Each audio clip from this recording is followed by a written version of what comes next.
Check. Okay, so we start to move, well, we're never going to move away from retouching, but we're starting to move into the compositing part of this class, and this is where we'll spend the majority, if not all of the remainder of this class is dealing with those issues. I was pretty encouraged by the stuff that got turned in, the frequency separation the majority of you guys did was actually pretty well done. So I'm feeling good about this class. I'm feeling like you guys have this is possibly the best of the retouching classes that I've had since the pandemic began. So yeah, and it's all you guys, and I can't thank you enough. Well, anyway, so we need to think now about putting images together. That's kind of the long and the short of doing compositing work. So everybody in this room has seen really bad composites. Everybody has seen pretty good ones, but if you see really great ones, you really shouldn't know that they've been composited if they're really that successful. So the idea of putting multiple images together is fraught with all sorts of perils about having two images that clearly do not look like they belong together. That's what we need to avoid to have a successful composite. So when we're talking about the things that actually need to match, we're talking about just photography in general. And so, but we need to take those things all into consideration. So if I've got two images that I'm going to put together, what about those elements? What about each of those images needs to match? No, shoot, go for it. Oh, I just said tone. Tone. Like shadows, yeah. Shadows, lighting, all of that. So we need to actually make a list. You guys need to be aware of this list. So the first thing that I'm actually going to put up is not just lighting, but lighting direction. So I'm going to start here.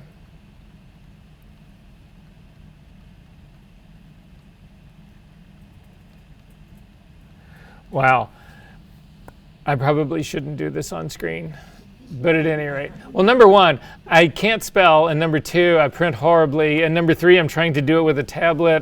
This is just fraught with all sorts of peril here, so, but I'm gonna continue to try. Other things, when we talk about tone, what are we really talking about? Exposure would be where I would start, right? Okay, so exposure is going to be my next one down.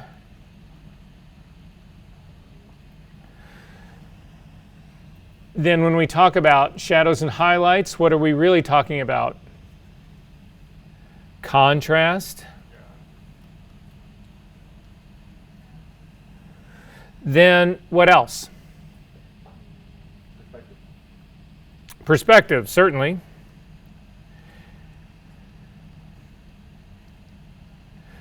Perspective out of all these on this list is going to be the most challenging. It'll be the first thing that we're going to go after today as well. But perspective, so if you're thinking, okay, well, I sort of know what perspective is, but I don't really know what perspective is, don't worry. You're going to get hit with it in spades here. What else?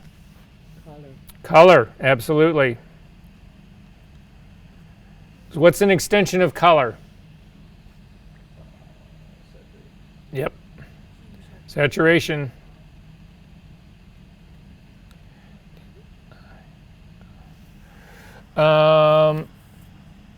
Shadows have come up because shadows are not really contrast. Shadows are distinctly shadows, so we need to deal with that. Scale, right? So I've got lighting, direction, exposure, contrast, color, saturation, shadow, scale, and perspective. This is what you need to keep in mind when you're trying to get two images to actually seem as if they were done at the same time. Does that make sense? All right, so we're going to go after this part. So this will be, the reason I wrote this out is that I want this to be part of the video, so at least you've got it, no matter, even though it looks like I'm 6 years old and am in first grade. But at any rate, All right, I'm going to close this up. I need everybody, I want you to do this with me. So it's an exercise file. It's a synthetic file that was created. You guys already know this. There's not that many people that I follow on YouTube, but one of them is a guy named Jesus Ramirez, and he runs the Photoshop training channel. So it's called, you can do a search for him. So again, Jesus Ramirez.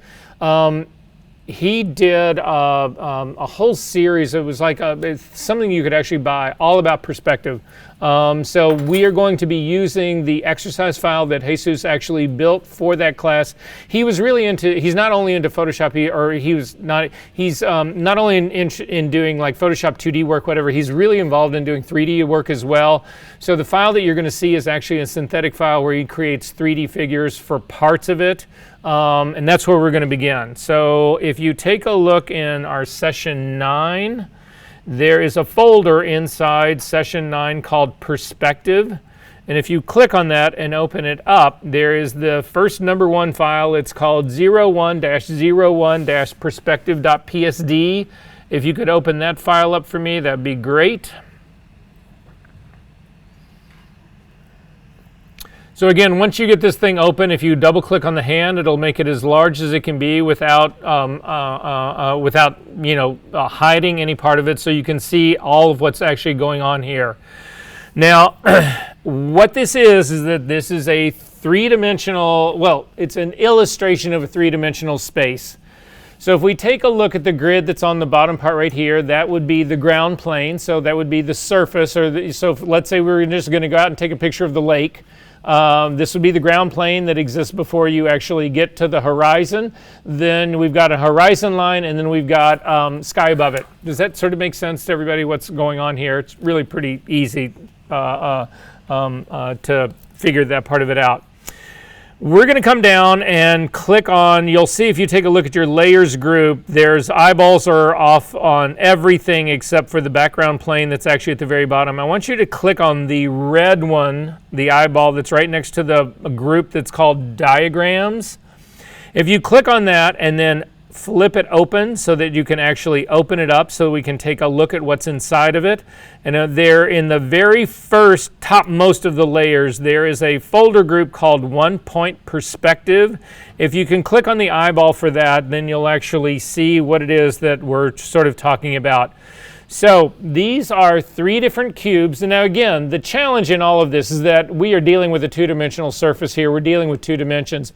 But this is the illusion of 3-dimensional space, which is what photography ultimately ends up being. But if you're a painter, illustrator, any of that kind of stuff, you deal with the whole issues of perspective, or the idea of trying to create what looks like or you can believe as being perspective. All 3 of these cubes are in perspective, and the way that you know that they are in perspective, if you actually scroll down on your layers palette, I'm going to keep going down, and what we're looking for, actually, I'm going to pull my layers palette out a little bit just so that you can see a little bit more of it, because it's a little bit tight right here. If you go down underneath the 3 cubes that are actually turned right on, you'll see that there's another group that's actually got a free cube in it. But if you go underneath that, there's a group that says Vanishing Point. If you click on that, you will see that it adds lines that are coming off of your subject matter. And those lines, they're green lines right here that you can see. And if you trace the lines along the very edge coming off of these cubes, no matter which one you're actually coming off of, they converge. And the point that they converge at is called the vanishing point. And that vanishing point lands on the horizon line. This will always be the case of something that is in perspective. Now, this is true of things that are below the horizon line, which is the 2 cubes on the ground plane, but it's also true of the cube that's actually floating up in space. Again, if these things are truly in perspective, their converging lines that come off of them will always reach a single point called the vanishing point, and that point will always be on the horizon line. To see what the horizon line is, it's pretty obvious right now, but just to make sure that you know, right underneath that vanishing point group is the horizon line. If you click on that, you'll actually see it illustrates it where that line is. So this is the part that you need to keep in mind. This is the basic single point perspective. Things are going to get a little bit more complicated than this, but as long as you keep this part in mind, whatever, it will get you a long way in terms of what we're really trying to pull off here. There's also now, I want you to turn on the free cube. So if you click on the free cube, again, it's the group that's right underneath the 3 cubes that are visible. If you click that on, you'll actually see that it puts another cube into space for you. I want you to go ahead and click on the free cube group to make it active, because I want to be able to move the free cube group. It also has a vanishing point. If you click on this, you will see that it does have still converging lines. They do go back and they do land at a different vanishing point, but that vanishing point is still on the horizon line. That part will actually never change. Now, if you hit the V key, you can actually move this group. Now remember, I've clicked on the group itself so that I can move it. We can drag this thing over till it lines up exactly with the other vanishing point, and you can see this, I pulled it over, but it has stayed in perspective. I'm going to hit Command Z to undo that, but now look what happens. I'm going to drag this up to the point where it is not, where the converging lines are not actually landing on my horizon line. And then I'm going to turn off all of the vanishing points, the ones for all of the other sets. I'm going to leave the horizon line there.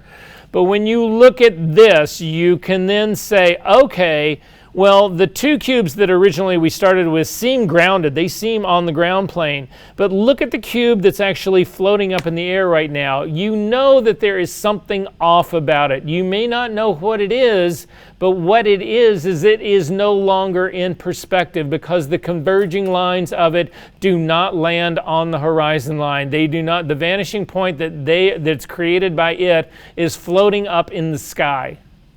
Does that make sense to everyone what's going on here? Are we good on this?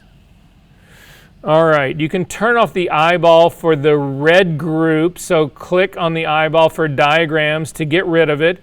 You can go ahead and collapse the red group as well. I take that back. You can't collapse it. Open it back up again. Turn its eyeball back on again. Then unclick the eyeball that's holding the 1-point perspective group. We're going to get rid of all of those cubes. And then we're going to come down, and there is another group sort of at the bottom of the red stack called 2-point perspective. I want you to click on that. And again, flip open the group so that we can actually look at its vanishing points, horizon lines. So you can see we've got 3 different groups here. If you click on their vanishing points to actually get theirs, what you'll see is this is called a 2-point perspective, because we've actually now got 2 sets of converging lines that come off of these. You can think of this, an example of how of something that would be in the real world that would create this is that imagine just imagine the one that's in the middle is a bank building, or just a building that you're shooting out on the street, and you can see this face of the bank right here. This is like, maybe this is the entrance to the bank here, and this is the side of the bank right here.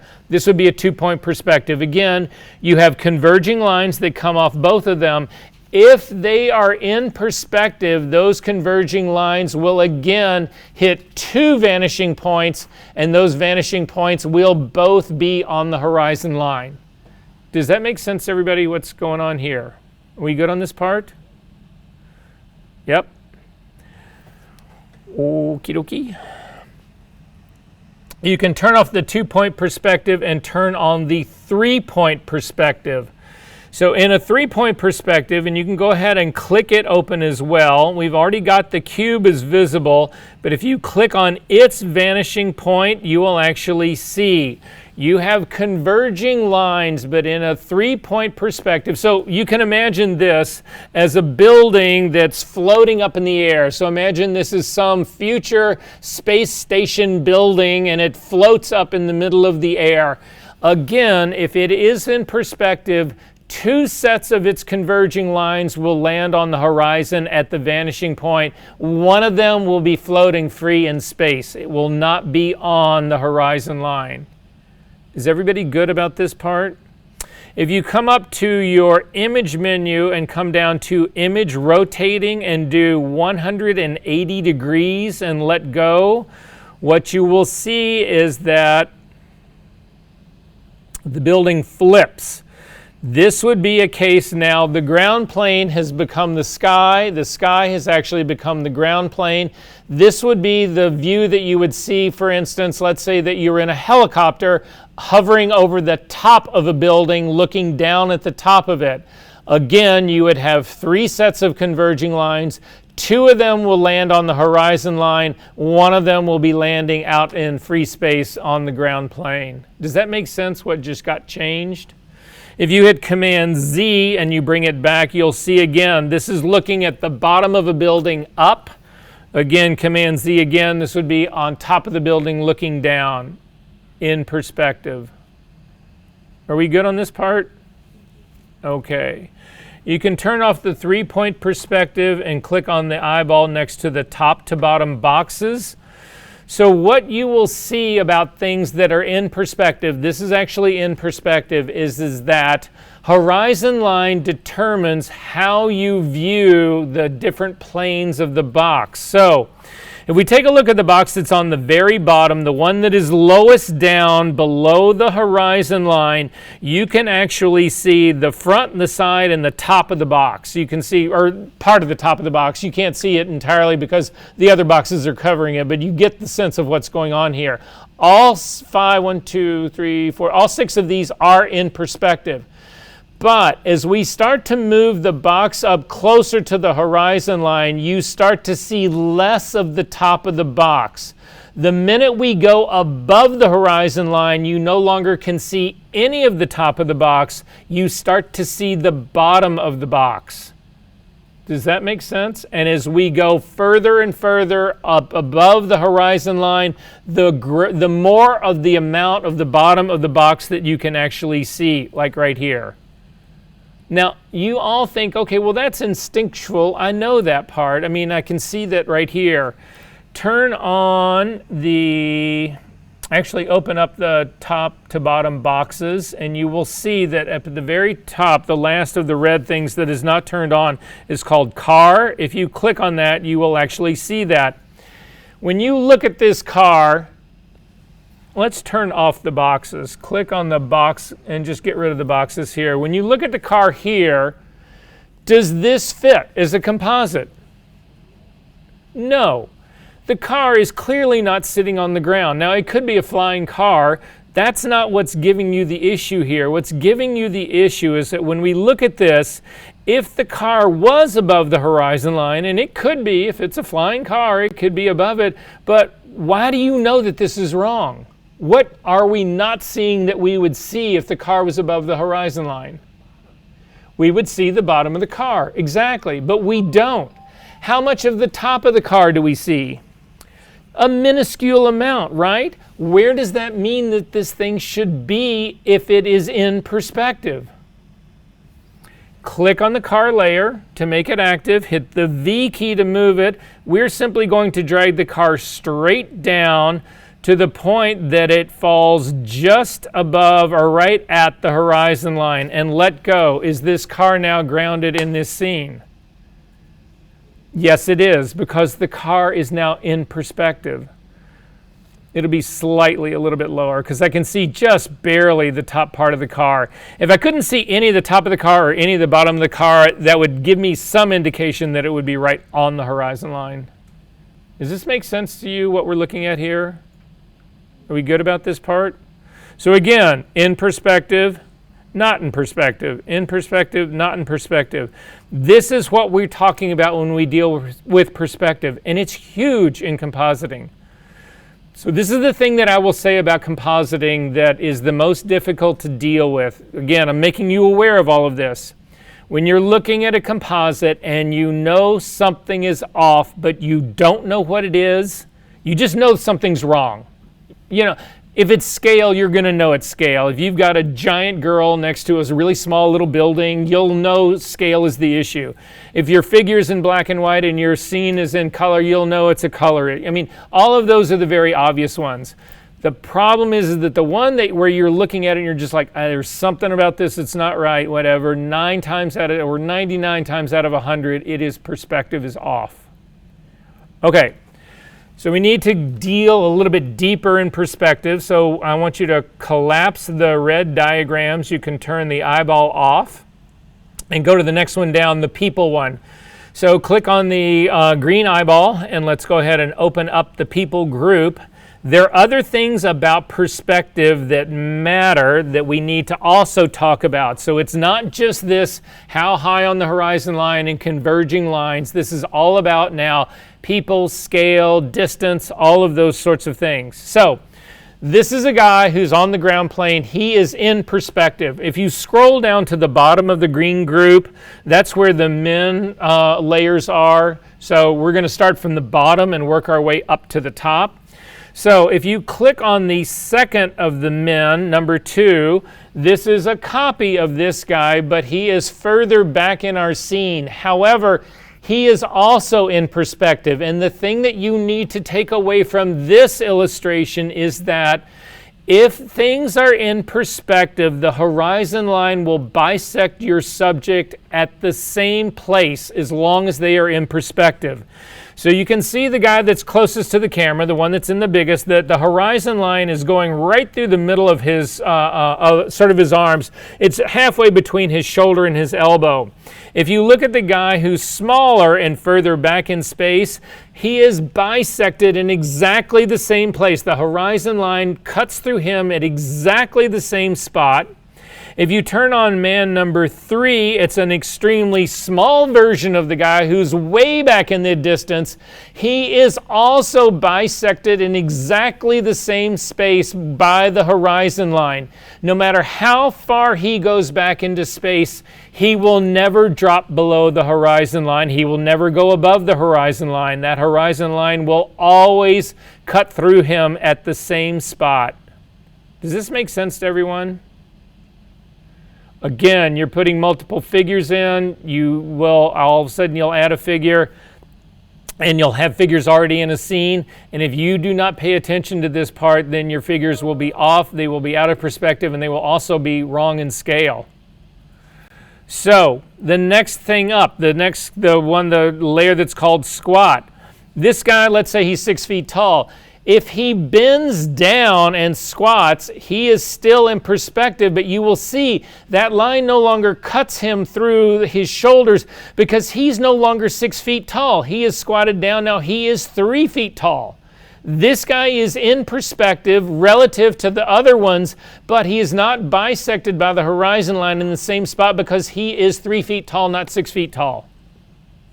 However, if you click on squat number 2, you will actually see the relative distance from the guy's head to the horizon line will be the same no matter what. There will still be that relative amount. So if we say right here, okay, the distance from his head to the top is about half his body height, then that will be the same for this next guy. If he is in perspective, half of his body height, it will be smaller because he's further back in space, but half of his body height will be separating him from the horizon line. And if you click on squat number 3, it goes all the way back. It does not matter. This person, again, like the standing figures, will never, ever, ever cross the horizon line. Are we good on this part?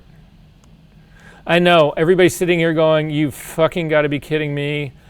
I just want to either take a nap or shoot myself right now. I don't care which it is, but this is killing me.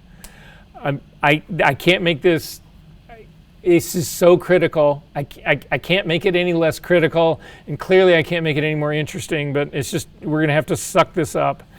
At any rate, we're now going to turn off the squatting figures, turn off all but the first of the guys, and go up. There's now a file called Woman 1. I want you to turn that on.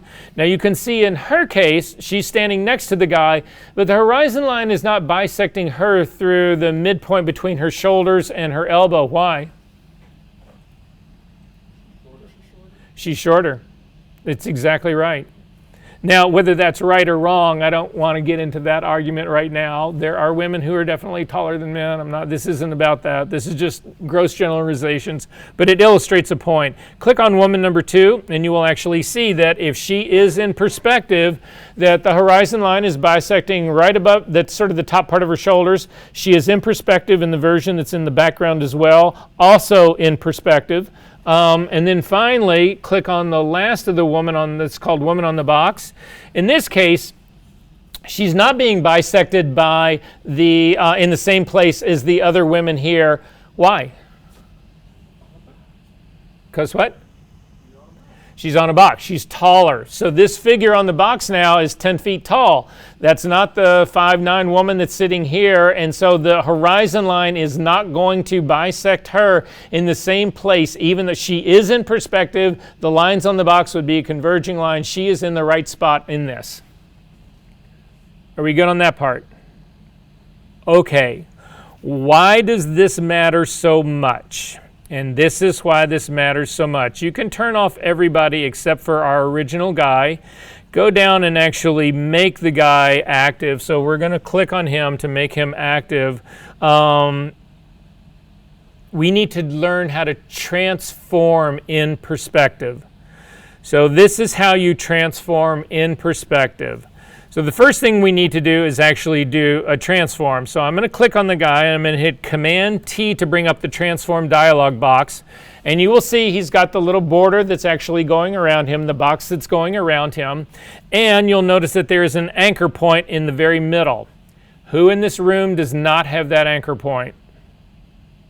Because without it, you're fucked. All right, everybody's got the anchor point. So here's the trick to how you don't have the anchor point. So if you look up at the top, right under the word Photoshop, there's a little white box that you can actually put a check mark into. Now you will have it. You have to have the anchor point to transform in perspective. You also need to know where the horizon line is. We know where the horizon line is. We can see it. You take your anchor point, click on the anchor point, and you want to drag it and put it back on. I'm going to do mine on the left-hand side. You want to put your anchor point right on the horizon line. Then you want to hold down the Shift key and the Option key and click on any of the handles that are the control handles for this guy. I'm going to do the lower right one, and I'm going to click and push towards that anchor point. And you will see that the guy gets smaller, but look at where the horizon line bisects him. It never changes, no matter how far I get him back there, no matter how small, it never changes. I can pull him in the other direction. I don't need to only make him smaller. I can make him larger as well. I can continue to bring him forward to the camera, and you will see that again, that horizon line bisects him in exactly the same spot. And as a consequence, he is being transformed in perspective.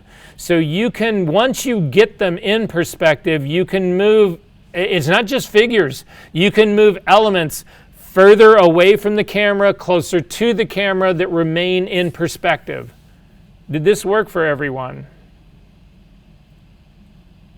Did this not work for anyone?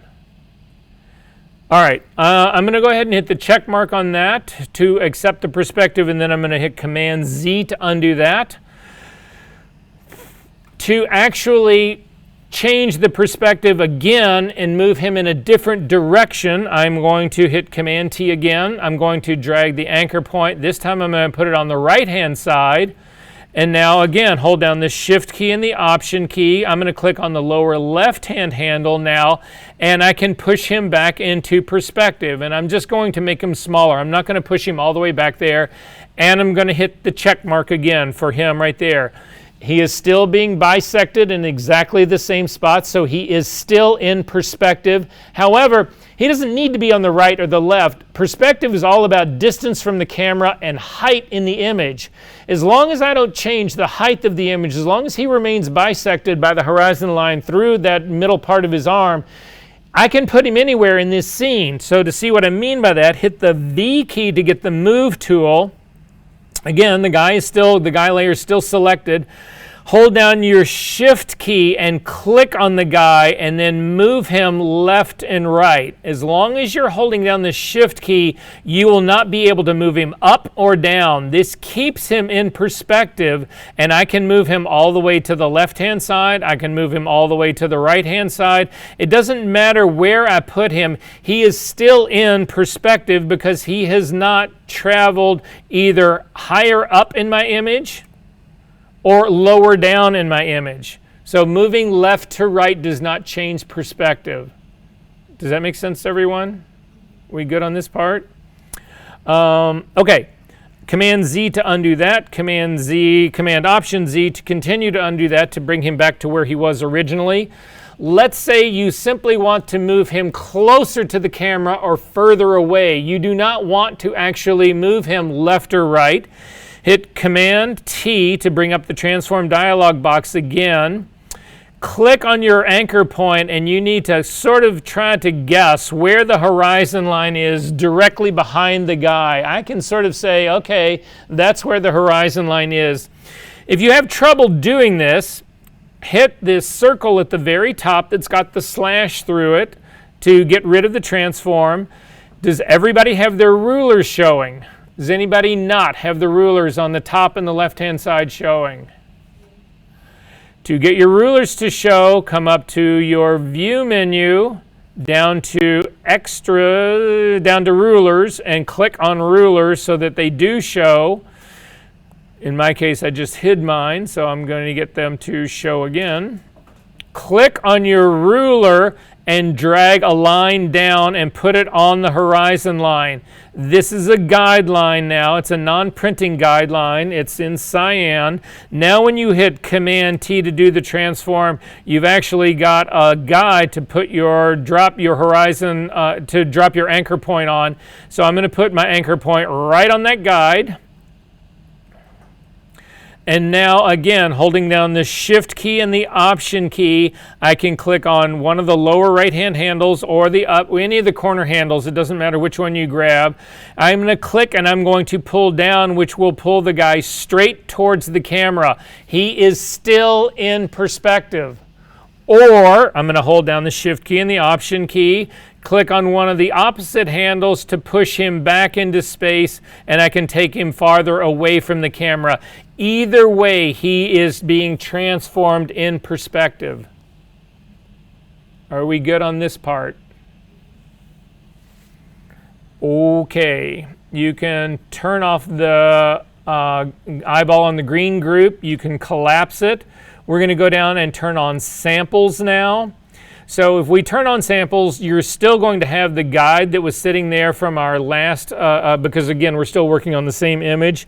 To get rid of the guide that's sitting right here, come up to the view menu, down to guides, and then down to clear guides. So take a look at my screen again to see where I'm at. It gets rid of this. Is there anything wrong with this picture?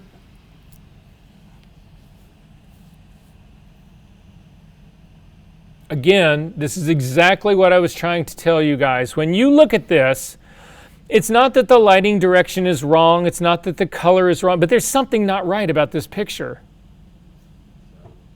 It's not the shadows, it's the perspective. So to see what that means, open up the samples group.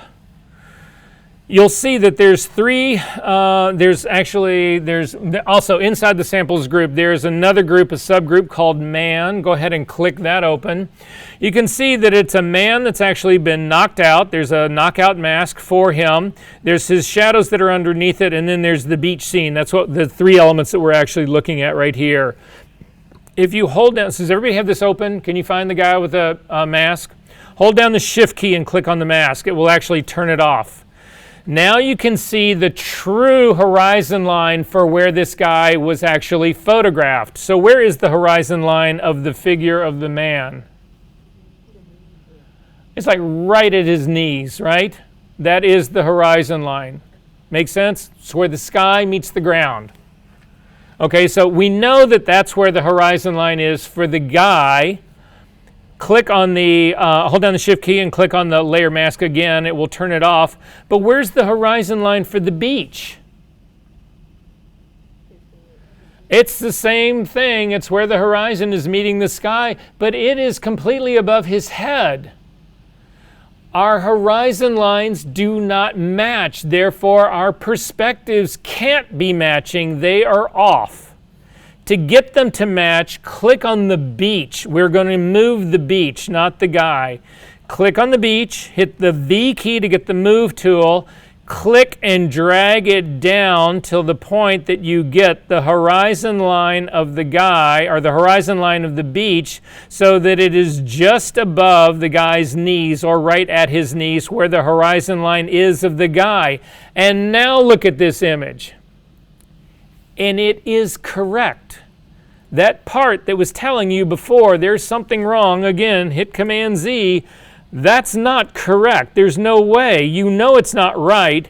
If you hit Command Z again and drop the beach down, this is correct. He is now in perspective. That's how critical this thing is. Does this make sense to everyone? Question. Yes? Even though it wasn't, the horizon line wasn't right, what if you put something like a boat or something in there and he's staring at it? That's still wrong? Yeah, okay. It completely unrelated. Totally unrelated. You're going to see right now. Turn off the beach, click the eyeball, and turn on the one that's right underneath it, the city. Is this guy in perspective? What? Yes, he is. The horizon line that we are looking at of the city is bisecting right above his knees, so the horizon line of my landscape and the horizon line of this figure match. They are in perspective. So this is, again, instead of a boat, it's a building, but nonetheless. If I want to change the guy, click on the guy to actually make his layer active. If I want to move him out into space, like he's floating out there, superhero flying among the buildings, click on him, hit Command T to bring up the transform dialog box, take the anchor point and drop it on the horizon line. I'm going to do it on the right-hand side right here. Hold down the Shift key and the Option key. I'm going to click the lower control handle on the lower left-hand side, and I'm going to push him towards the Chrysler building. That is, nope, Empire State Building. So there he is, floating into space, but in perspective. If I said, well, no, I really didn't want that. I want to move him back closer to the camera. Pull him all the way back. How many of you would have thought to keep him in perspective, I was going to lose his head and shoulders? Again, when people start doing these transforms and they don't know about perspective or they don't know how to transform in perspective, they just pull the guy back and they'll have him look like this and they'll say, okay, well, that's it. This is wrong. If you look at this right now, you know it's wrong. You maybe don't know why, but if you just opened this up, you would say, there's something weird about this. That's some poorly done composite, and it is because the perspective is off. So I'm going to hit Command Z to bring him back. In that case, it is correct. Makes sense? Okay, I'm going to go ahead and accept that and then hit Command Z to undo the transform to bring him back where he was originally. We're going to turn off the city view and turn on the subway station right underneath it. So, first things first, we need to figure out where the horizon line is. We don't have a sky in this scene anymore. We don't have, there is a ground plane, there's a roof, but we don't really have a sky in here. So the first thing that we need to do is we need to figure out where the horizon line is, because that will tell us where first off, we're going to find out where the vanishing point of the scene of the station is. That will tell us where the horizon line is, and then we'll know how far off we are. Make sense? So turn the guy off. Just turn his eyeball off. People will do this different ways. For me, when I actually do this, I use the pen tool to do this. It's the easiest one to use. However, sometimes you need, depending on the scene itself, you need more space around this. So I'm going to go to the pasteboard to actually do this work right now. To do that, hit the F key. It will take you to the pasteboard. And then hit the P key to get the pen tool. So what I need to do with the pen tool is I need to trace converging lines, and they're all over this thing. So one of them could be this banister area that's running back. Another one could be the other banister area that's running to the back. I've got converging lines on the lighting, the fluorescent lights that are at the top. I've got converging lines in the railroad track that's going along the bottom. I've got converging lines that are in the warning track line that's going down the bottom. I've got converging lines, the roof line that's on the very top. All of those are converging lines. I only need to trace 2 of them to find out where they intersect. Where the converging lines intersect is my vanishing point, and it is also my horizon line. So I'm simply going to do the banister that's on the bottom. So I'm going to click. I'm going to drag a line out to the other side, and you want to bring the line so that it does perfectly traces that upper edge of the banister here, or the wall separator, whatever the hell we want to call this thing. It needs to actually trace that line perfectly, and again, this lets me put it outside my frame just a little bit. So I'm going to click to get that one out, and then the other converging line that I'm going to use, actually I'm going to use the ceiling, the one that's actually on the ceiling top. So I'm going to come over and click on the ceiling, the part that's closest right above the train, and then again trace the line down. I'm going to continue to go all the way out so that it traces the ceiling perfectly. Where those 2 lines have just crossed is the horizon line of this image. It is the vanishing point and the horizon line. To make sure I can remember it, I'm going to come up to my ruler, and I'm going to click and drag a line down and put that guideline right on the intersection of those 2 points, of those 2 lines. That is now my horizon line for the image. The path that I've drawn to give me that give me those converging lines has done its job. I can get rid of them. So I'm simply going to go back to my path palette and throw that work path away. I don't need to save it, and I don't need to be any more confused by it. But now I know where my horizon line is for the station. I'm going to go back now for my guy, and I'm going to turn my guy back on. But we also know where the horizon line needs to be for the guy. So for me to get this guy in perspective, I'm going to select him. I'm going to hit the V key, and I'm going to move him straight up so that he is on the horizon line. And you can see that the guy, if this is true relative to the car, I figure that the height of the train car is probably about 15 feet. That means this guy is 25 feet tall. What happened? I can't get this guy in perspective. What has happened is this. So if you guys can see me, if you guys over there can't see me, stand up. You'll hear this on the recording, you won't see it, but the guy, if we think about how he was shot, remember, if you hold down the shift key and click on his mask, the guy was shot from an incredibly low vantage point. The photographer is down probably maybe a foot, maybe 18 inches above the ground, shooting the guy. That is his vantage point. That is his perspective. The person who shot the thing in the train is not only standing up, but they are probably on top of something. They are standing up on a ladder or something, whatever. But they're up here at 10 feet shooting down like this. Those perspectives will never match, ever. The only way to fix this is to reshoot one of them. You've either got to reshoot the guy from up on a ladder looking down on him, or you got to reshoot the station from 18 inches above the ground. That is the only way to fix this. There are things that you cannot fix in perspective, and this is one of them. And you need to know that, because the ton of stuff that we shoot is not in perspective. Now, we can try to fake this a little bit, and I'll show you how I would go about doing that. But the truth of the matter is, you need to accept the fact that this guy is never going to be in perspective.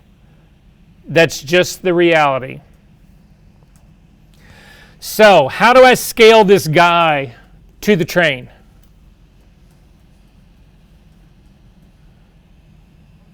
Well, has anybody in this room ever fucking been on a train? You've had that experience, right? You stand next to the car, there's a door.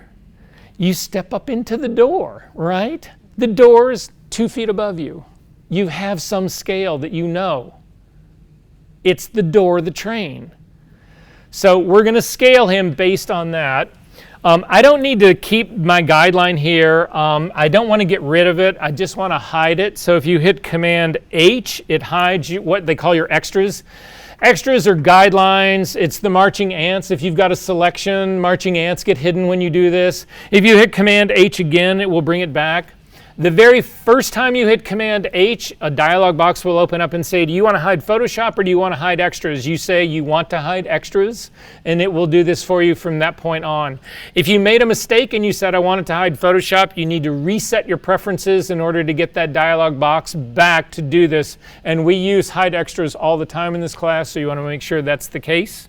So anyway, Command H to hide this guy. I am going to transform the guy. Command T to bring up the transform dialog box.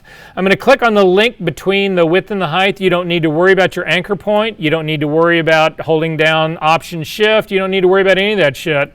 We've just got to scale him close to the door. So I'm going to make him considerably smaller, and I'm going to move him right next to the door. I'm going to zoom in. And I am literally going to place him on the door. I don't have my control handles right now because I've zoomed in too much, but I can still use the scrubby slider up in my options toolbar to make him smaller. So I'm going to simply click on either width or height. It doesn't matter which one, because I've got the chain link between the two, meaning when I change one, it'll change the other. So I'm going to continue to scale him down, and what I want to really do is set him so I'm putting his foot on the top edge of the door. Remember, you step up into a train. You don't actually, the door does not open up like the door to a room, which is level with the floor. You actually step up like, a foot to actually get in there. And then I'm looking at, and I'm thinking about him. I'm trying to put myself in this place.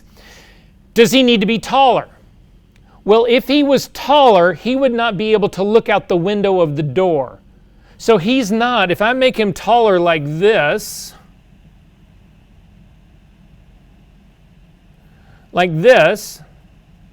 he's too tall to look out the window. That's not the way trains work. When you're standing at the door of a train, think about being on the L. Think about being on any. You can look out the window of that. Now, granted, if you're 7.5 feet tall, if you're an NBA player, you might not be able to look out the window. But this guy's no 7-footer. So there is a really good likelihood that he's going to be able to see out the door. So I'm actually going to make him smaller, enough so that when he's standing on the edge of that door, I feel like he can maybe he's just barely, but he can see out that door.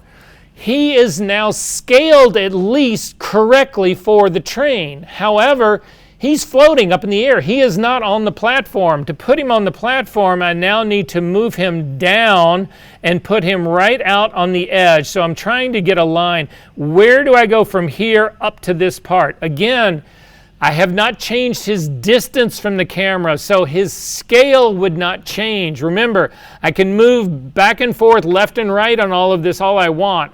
The only thing that would make him smaller is to move him further away from the camera. The only thing to make him larger would be to move him closer to the camera. So in this case right now, he's scaled right for the train. So I can go ahead and say okay to this. I'm going to click on the check mark. I'm going to double click on the hand to actually see it. He is now, it's a fake. He's not in perspective. Look at where his legs are. Remember, the horizon line for the guy is right above his knees. The horizon line for the train station is going to go right through his shoulders. He is totally out of perspective, but at least he's not 25 feet tall. The 25 feet tall version of him, putting him in perspective, was so much worse than this. At least this, if people are not paying a whole lot of attention to, people might actually believe that he's actually in that space. Does that make sense to all of you? Are we good on this part? All right. Hit the F key to go to the black pasteboard, the F key one more time to get back to the stoplight version of your image. You can close this up. You do not need to save that. So you guys should take notes on this from this point on. So I'm going to wait for people to get out a piece of paper or your phone or whatever it is, because there's things that you need to know just to help you avoid issues that are going to start again.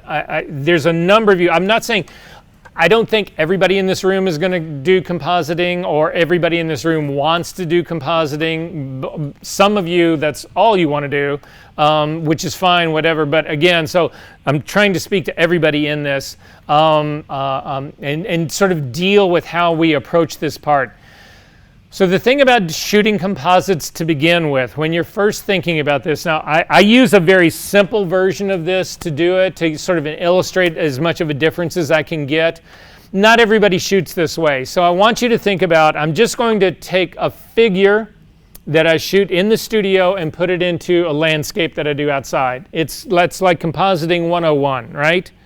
So when I go to do that, what do I shoot first? The landscape or the figure in the studio? Does it matter?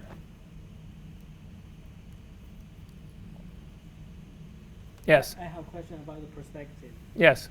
Overhead shot doesn't have horizontal. Overhead, looking straight down on something, there is no perspective.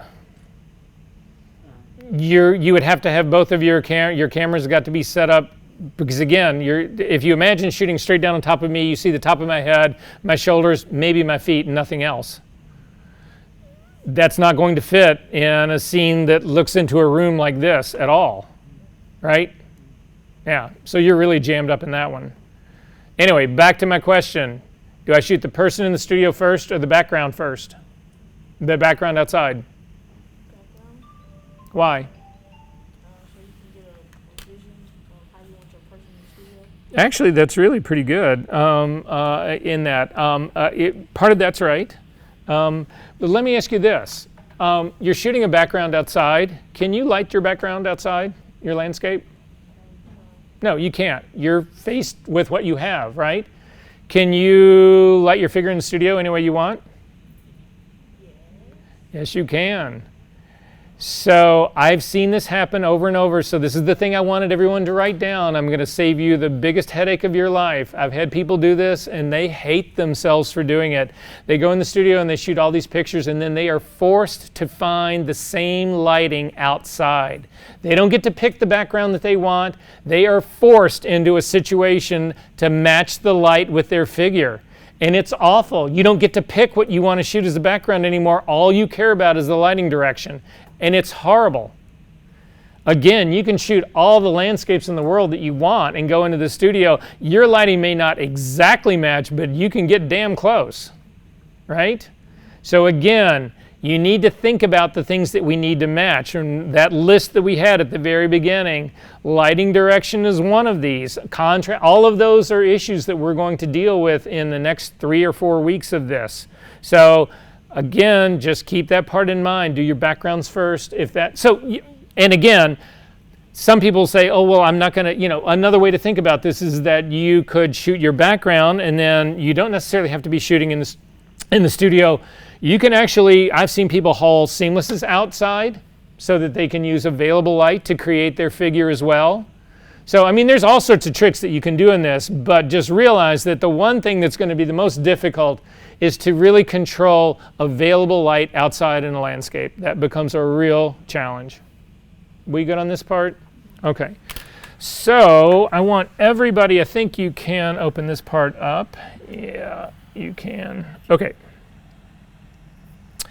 So if we take a look in your, again, session 9 files, there is a session called, there's a folder called Overlay Exercise. If you can click on that Overlay Exercise, when you open that up, there's another folder in there that says Overlay Session. If you can open that up, there's a Capture folder. I should really make this easier to get to. If you click on the Capture folder and open that up, there's a series of raw files in here. If we take a look at the first of the raw files, it's a picture of a girl on a green screen with a color card. If you click on the next CR2 down, it's a picture from that same situation without the color card. Then if you go down, so there's only 4 raw files in here, to the next raw file down, that's Trees 013. There is a picture of a girl in the woods holding a color card. And then if you click on the trees, there's a tree 019. It's a picture of the same scene and the girl is no longer in the scene without a color card. Does everybody have that? So I am in session number 9 inside the overlay exercise folder. Okay? Inside the overlay session, inside the capture folder. We good? Okay, I want to start with the trees. I need you to select both of the raw files, 013 and 019, and just hit Command 0 to open, or Command O to open them. They will both open up in Camera Raw. Everybody got this? I really want this part, everybody to be doing this part with me. Just select them both and double click, drag them on top of Photoshop, hit Command 0 while you open any file. Did it work? Yep. Everybody in Camera Raw? Okay. First things first, we need to set white balance. So if you click on open up your basic panel, click on the little eyedropper for the white balance tool, zoom in to the girl holding the color card, and click. Again, every time I do the zoom in, I get the hand. I don't get the eyedropper tool. You have to click the eyedropper tool again, which unchecks it, and you still don't have it, and then you have to click it again to get it back to actually be able to color balance this. I consider that to be a bug, and I hope Adobe is listening to me. Fucking fix your software. You're charging me enough money that you should make it work. Anyway, I'm just ranting a little bit. I'm going to click on the patch right next to the gray patch that's right next to the red that actually does the color balance on her. However, I need to then color balance the background that doesn't have the card in it as well. So to do that, you hover over the thumbnails. Your thumbnails may be along the bottom. I put mine along the side. It's just, it doesn't matter. They still hover over the thumbnails. You'll get a sort of an set of icons that show up. Click on the little 3 dots. You will then have a flyout menu. Click on Select All. It will select then the image underneath it that does not have the color card in it. And then go back to the same 3 dots, click on it, and come down to Sync Settings. And then a dialog box will open up, and you can simply click Edit Default, because the only thing we're seeking here is the white balance, which is in the basic panel. So just say OK to that. These both now have been color balanced. I want to open both of these images together. So they are both selected. In my case, it says I've got a plural down here, open as objects, plural, only because I've got it set up to open. If yours says open, or just says open, it doesn't say open objects, you can simply hold down the Shift key and you will get the opposite version. So if we didn't want to open smart objects, we would simply click, hold down the Shift key, click on it, and it would open a baked file. But I'm going to open them both as smart objects. So go ahead and open yours. So we are now open as smart objects. Again, I have got mine separate files right now, and most, if not all of you, have got these as tabs. And this becomes real. I told you this in the very beginning. The reason I turn off tab behavior is that this can get to be very confusing when we get 3, 4, 5, 6 of these open. Then you're trying to move shit from one image to another. Can you really remember the names of all of your tabs and what they all are? So if you want to turn off your tab behavior, which for compositing I would strongly suggest you do, go up to the Photoshop menu, down to Preferences, over to General, and then in General, go down to Interface on the left-hand side, go down to Workspace on the left-hand side, and uncheck Open Documents as tabs, and uncheck Enable Floating Document Window Docking, and say OK to that. And your images will open up separate like this, so you can really control this shit. So the first thing that I need to do is I need to put the girl with the card in the image without the girl and without the card. So I'm going to click on the girl with the card. I'm going to then come over and grab the layer. So again, you don't drag image to image, you drag layer to image. Don't do this yet, just watch my screen. I'm gonna click on the girl layer. I'm going to drag her on top of the image that does not have the girl in it. But before you let go, hold down the Shift key. That will bring it in exactly center to center. So basically, if the images are the same, it will bring it in exactly the same. If you don't hold down the shift key, your image can come in and half of your image will be up out of the top or below the bottom. You can always move it around and reset it, but why spend the time to actually do that when you can bring it in simply as in place? So then I'm going to go back to the trees 013 that is the girl, and I'm going to close it up. It's done everything I need. I don't need to do this anymore. I don't need to save it. I now have a single image that has two layers, one that's got the girl on it and one that doesn't have the girl in it. Is everybody with me? What happened? I was trying to do it without the tab. Well, first, double click on the top up here by the name Adobe and get this shit big. Thank you. And then again, you've got tab behavior, which we're trying to get rid of. So tear these tabs off and tear the other one off. Good. So now you've got the girl. Grab that layer, drag it on top of this image, hold down this, no. Drag it to this, hold down the shift key, and let go. You keep holding down the shift key and let go.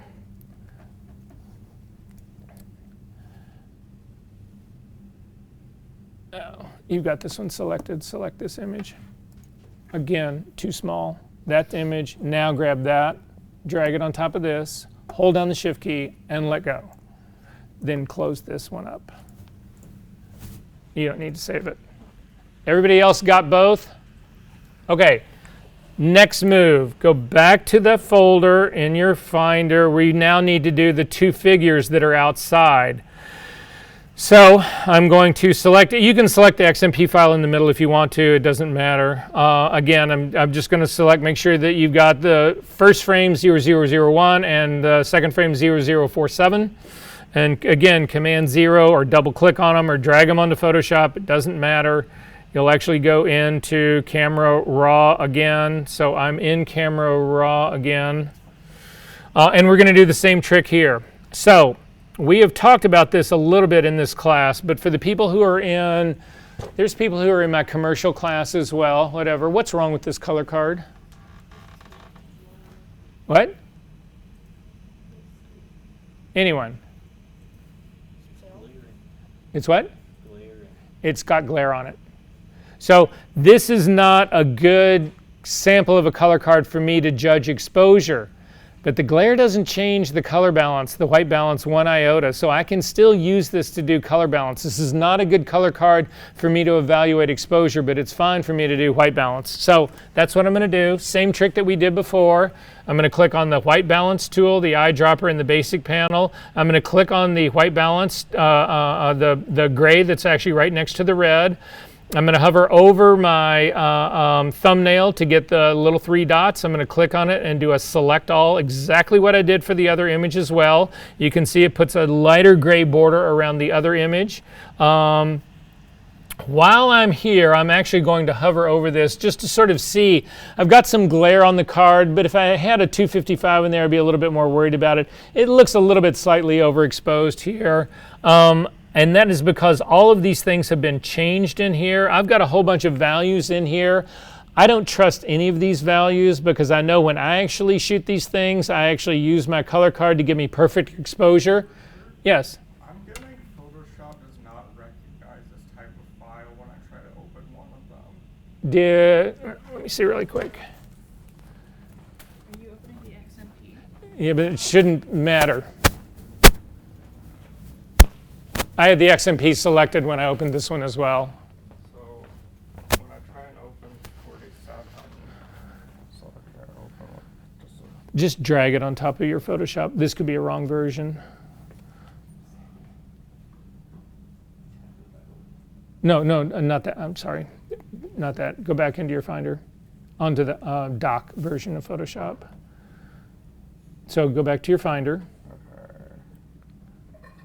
Grab that. You want to grab them both. So grab 47, hold down the Command key, and grab the other and drag them onto the Photoshop icon of your dock.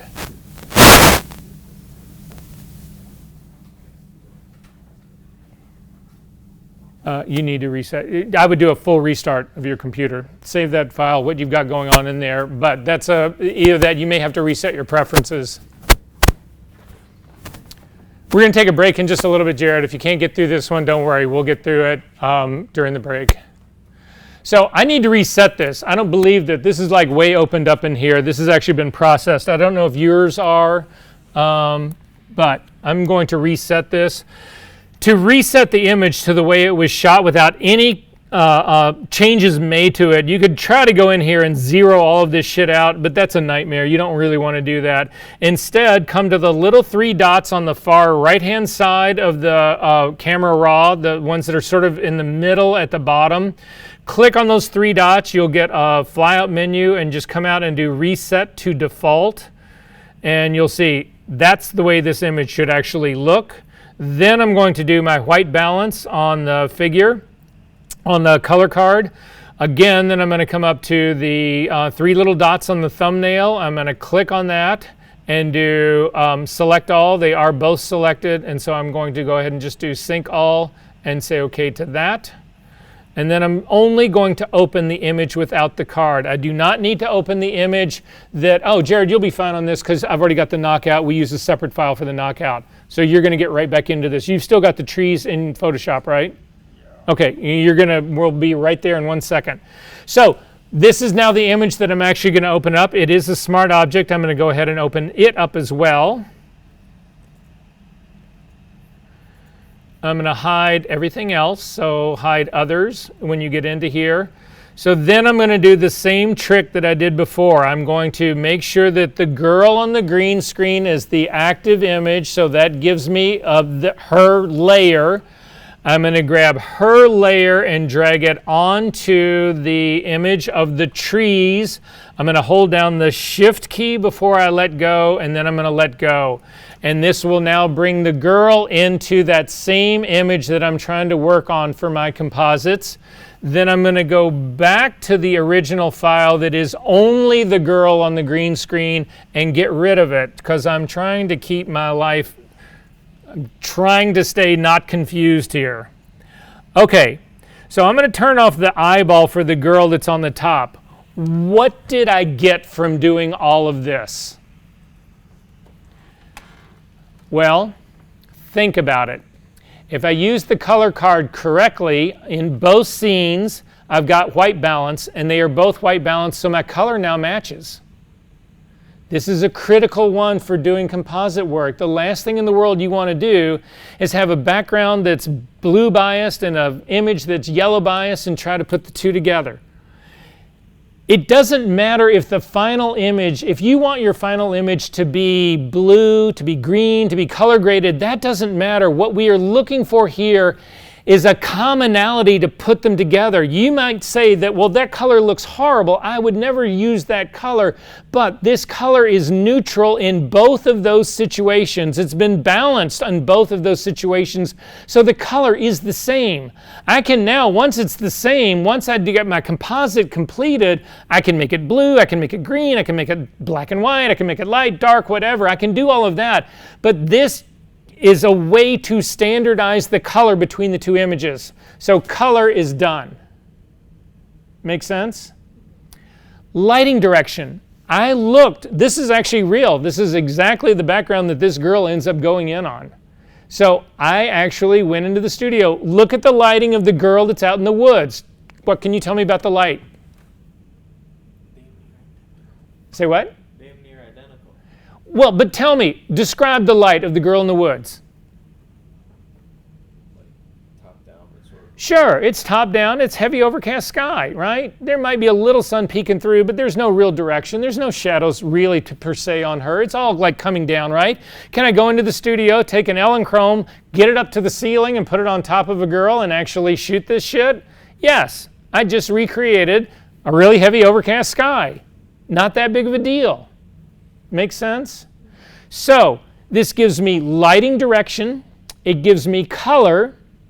We've talked about in this class how you set exposure using a color card, right? 10 steps to perfect exposure. What does that mean? I need that white patch to read if it's exposed correctly?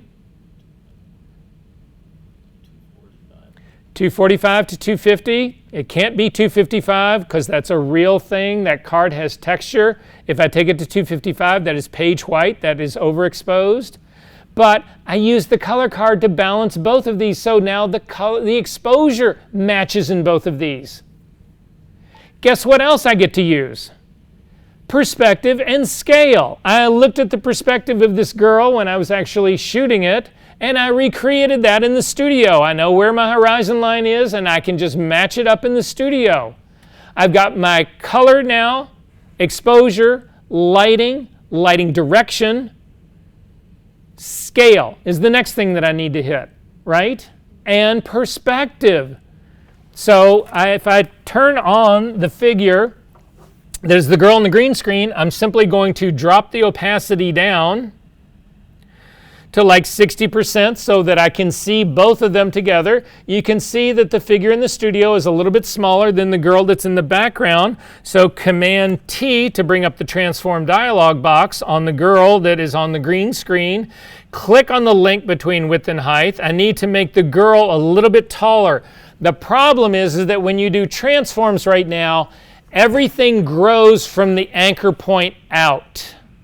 So if I just do a transform on this, her head is going to go higher, but her feet are going to go lower.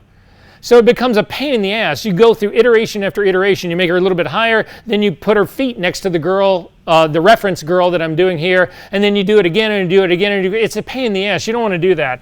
What you want to do is you want to set the girl in the background, her feet. You can still move her around using the transform tool. You want to put one foot on top of the other girl's foot. So I'm just doing the right foot of the girl on the green screen right on top of the right foot of the girl in the scene. Then I'm going to grab my anchor point and drop it right on that foot. And now when I do my scaling in my width and height, she only grows. Her foot doesn't ever change. It's anchored in place. So now I can actually make her taller. How much taller do I need to make her? Does she end up being the same height as the girl in the woods? No, Why not? her knee is bent. It's not just that her knee is bent. The girl that's in the green screen is actually wearing heels. The girl that's in the woods is not. The girl in the woods is my wife, who's 5'8". The girl who's in the model is a good friend, well, not a good friend, but a model I've known for years who's 5'10". So a girl who's 5'10" and in heels is probably really 6'1", about thereabouts, right? So 6'6'1". My wife is actually 5'8". I've already told you that. The girl on the green screen's got to be taller. Not much, but slightly taller. So I am going to make her slightly taller.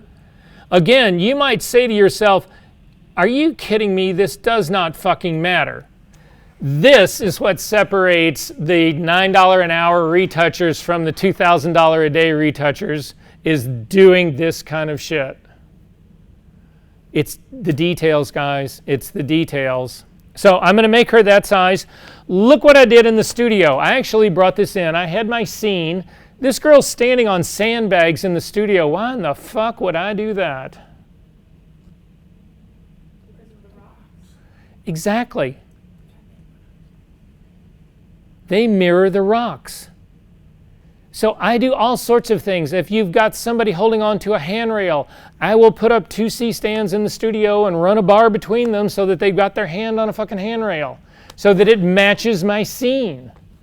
You can shoot this in Capture One using the overlay tool. You simply bring in your background and you know how to build the rocks that are on the ground using sandbags. All of this stuff makes your compositing more believable. Make sense? Are we good on this part? So then I would simply say okay to this. I would hit the check mark, and then I would actually knock the girl out, and everything would be great. I've already knocked the girl out, so we need to actually do that using her. So if you go back into the last frame that I want you to open in this, in that very same scene, if we go back,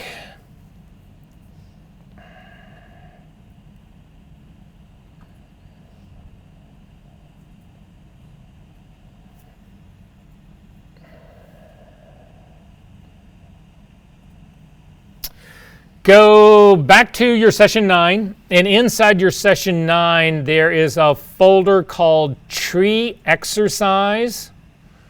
If you can go into that, there is a file in there called Composite Body Number 2. If you can double click on that, it'll actually bring you a knocked out version of this very same file into Photoshop. Then again, I'm going to go up to Photoshop, come down and say hide others. I don't know why mine seems to never want to hide others, but it doesn't. Again, I've got my images now are still separate, so I've got the composite is selected, so you can see the composite is actually a smart object that's sitting over there. So when you look at this, what's wrong with this file? What mistake do you think I have made that I've bitched to you all about making? Doesn't it look like I've destructively applied that mask, right? Double click on the smart object to open it up. Oh no, I haven't. My masking is sitting inside of my smart object. Oh, this gets even better. This gets even better. Is that a smart object of my green screen down at the bottom on the base layer? Yes, this is. This is a nested smart object. Double click on that smart object. You go back to the raw data. Make sense? I'm going to cancel out of that because I don't need to reprocess that. I also don't need this image open like this. Again, my smart object will work just fine. I'm simply going to close that one and back to my original version of just this image that's been knocked out. Are we good on this part? I'm going to grab this layer now and drag it on top of my trees. So again, drag the composite body 2 over on top of the trees. Before you let go, hold down the shift key and then let go, and it will actually put it on your image. It's on the very top. I'm then going to close up my composite body number 2. I'm going to also get rid of the green screen layer that's in my composite right here because I don't need it. I've got the girl, I can actually see it, so I'm going to scale her to the girl who's really in the woods, the real one. So I'm going to get rid of the green screen version of that. Say what? When I dragged it, it said the target document has a different depth than the source document, which can result in lower than expected quality of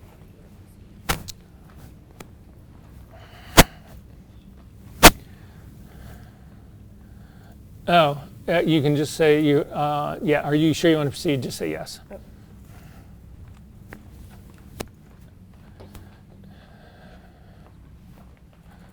So then I'm going to do the same trick to scale her correctly. So I've got my composite body number 2 up there. Again, I'm going to drop its opacity down so I can see her a little bit better.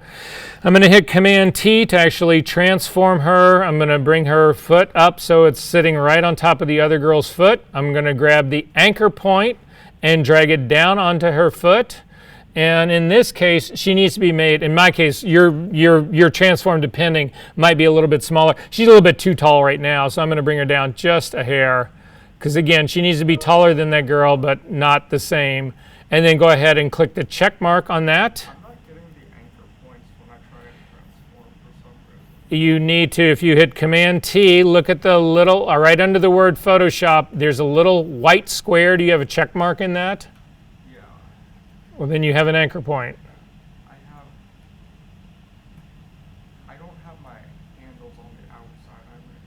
I have the anchor, but You can't see the handles? yeah.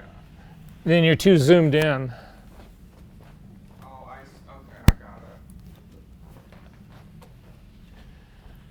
it. And then we hold Option and Shift, right? No, you don't need to hold Option and Shift. We're not doing any transforming in perspective here. We're just trying to get her scaled the same. The perspective ended up happening when it was shot. They're shot at the same perspective. So if you get them to line up, they'll be the same. I'm going to go ahead and click OK, the check mark to do that. I'm going to bring my opacity all the way back up again. And finally, I'm going to throw away the layer of the girl in the woods. She's done all of her work. She gave me everything that I needed in this. She gave me lighting direction, she gave me exposure, she gave me color, she gave me scale, and she gave me perspective. That doesn't mean that I'm done, but that means at least I'm getting close. Is this working for everyone? Okay, I'm going to say save your file right now. We're going to do another quick break. I've got 24 after.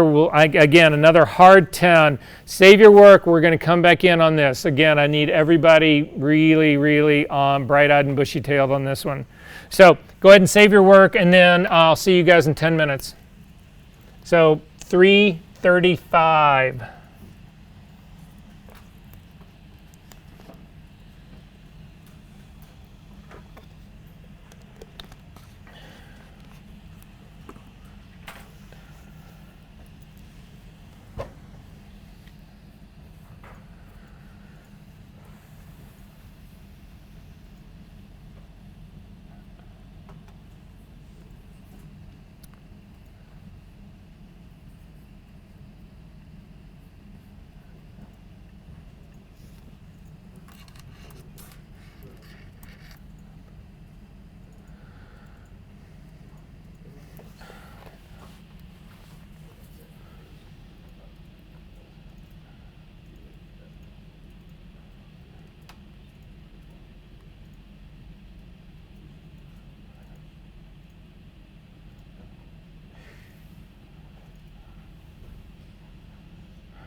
Yeah. We don't have a 2, but we have a 1.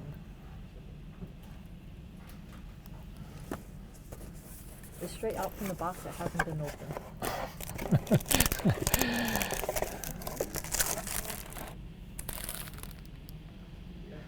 It's worth a try. Do you want to try it? Yeah, do you mind?